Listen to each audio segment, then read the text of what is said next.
Here's what a former co-worker said about him to the CBC. Sharif would play broadcasts in Arabic while they worked at the construction site.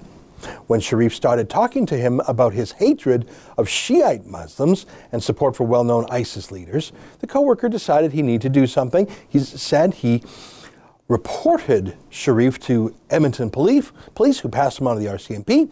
He was later interviewed by RCMP at K Division headquarters near downtown Edmonton. He said, "They definitely didn't laugh it off. They took it very seriously and very professionally," he said.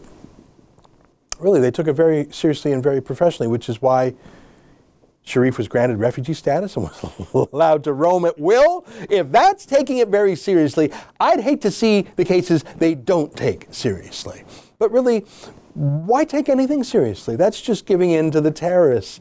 As Sadiq Khan, the Muslim mayor of London, says, terrorist attacks are now just part and parcel of living in a major city. I mean, if you actually defend yourself, the logic goes, you're letting the terrorists win because they've changed your lifestyle.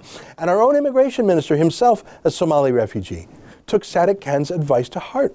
Here's a tweet that our immigration minister, Ahmed Hassan, put out literally the same night the Somali terrorist was rampaging through Edmonton. Do you see the tweet here? There he is at a fashion show. And he writes, "That night you walked the runway for Toronto Men's Fashion Week."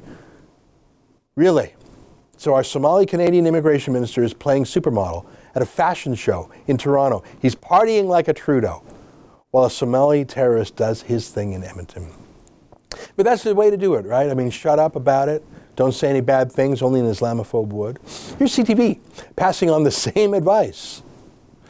Edmonton police urge the public not to make broad assumptions in regard to religion, race, or nationality in light of Edmonton attack. Okay, ISIS flag, Somali refugee, guy who praises terrorists at work. Yeah, those aren't assumptions, those are observations. But hey, you better watch it. Here's an actual Edmonton police officer, Sergeant David Jones. And look at what's in orange there.